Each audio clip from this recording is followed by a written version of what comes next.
ഒരു പുതിയ പ്രവേശനോത്സവം കൂടി എത്തുമ്പോൾ തേവലക്കര സ്കൂളിന്റെ ഓർമ്മകളിൽ ഇന്നും മായാതെ നിൽക്കുന്നത് മിഥുന്റെ മുഖമാണ്. വൈദ്യുതാഘാതത്തിൽ ആ വിദ്യാർത്ഥി മരിച്ചിട്ട് 10 മാസം പിന്നിട്ടെങ്കിലും ആ ദുഃഖവും ഉയർന്ന ചോദ്യങ്ങളും ഇന്നും ബാക്കിയാണ്.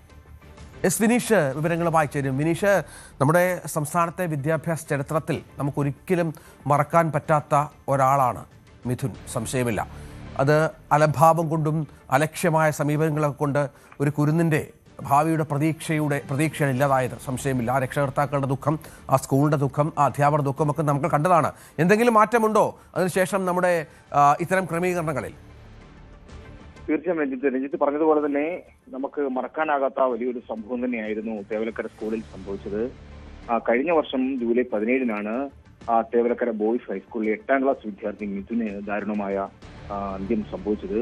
ക്ലാസ് മുറിയിൽ കളിക്കവെയാണ് ഈ സഹപാഠിയുടെ ചെരുപ്പ് സൈക്കിൾ ഷെഡിന് മേൽക്കൂരയിൽ വീണതിനെ തുടർന്ന് ഉള്ള ഒരു അപകടം ഉണ്ടാവുകയും തുടർന്ന് മരണം സംഭവിക്കുകയും ഷോക്കേറ്റ് മരണം സംഭവിക്കുകയും ചെയ്തത്. സ്കൂളിലെ ഏറ്റവും പഴക്കമുള്ള ഒരു ഓടുമേഞ്ഞ കെട്ടിടത്തിലായിരുന്നു ഈ 8ാം ക്ലാസ് ബി ഡിവിഷനിലായിരുന്നു മിഥുൻ പഠിച്ചിരുന്നത്, ബി ഡിവിഷൻ പ്രവർത്തിച്ചിരുന്നതും.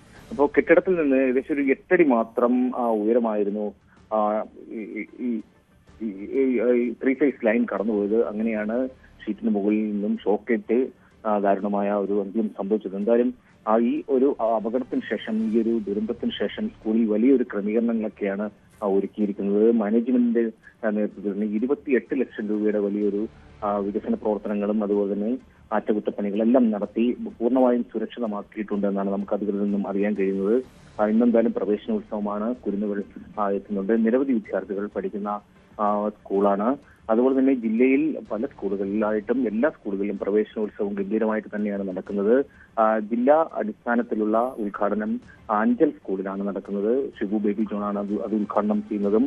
എന്തായാലും ഈ ഒരു സംഭവത്തിന് ശേഷം, അതായത് ഞാൻ സൂചിപ്പിച്ച ഈ മിഥുന്റെ മരണത്തിന് ശേഷം അന്നത്തെ ഹെഡ് മിസ്ട്രസിനെയൊക്കെ സസ്പെൻഡ് ചെയ്ത ഒരു സാഹചര്യം ഉണ്ടായിരുന്നു. പിന്നീട് അവർ സർവീസിൽ നിന്നും വിരമിക്കുകയൊക്കെ ചെയ്തിരുന്നു. അപ്പോൾ വിദ്യാഭ്യാസ മന്ത്രിയുടെ നിർദ്ദേശപ്രകാരം സ്കൗട്ട് ആൻഡ് ഗൈഡ്സിന്റെ നേതൃത്വത്തിൽ മിഥുന് ഒരു വീട് ഒരുക്കി നൽകുകയൊക്കെ ചെയ്തിരുന്നു. 20 ലക്ഷം രൂപ ചെലവാക്കിയായിരുന്നു. അപ്പോൾ എന്തായാലും ഈ പുതിയ അധ്യയന വർഷത്തിന് മുന്നോടിയായി വിവിധ സർക്കാർ വകുപ്പുകൾ സ്കൂളിൽ തുടർച്ചയായി തന്നെ പരിശോധനകൾ നടത്തി സ്ഥിതിഗതികൾ വിലയിരുത്തിയിട്ടുണ്ട്. സുരക്ഷാ ക്രമീകരണങ്ങൾ വിലയിരുത്തിയിട്ടുണ്ട്. മൈനാഗപ്പള്ളി പഞ്ചായത്ത്, DO, അതുപോലെ തന്നെ വിദ്യാഭ്യാസ വകുപ്പ്, KSEB അധികൃതരെല്ലാം തന്നെ അവിടെ എത്തുകയും സുരക്ഷാ പരിശോധനകളെല്ലാം തന്നെ നടത്തി ഉറപ്പുവരുത്തുകയൊക്കെ ചെയ്തിട്ടുണ്ട്.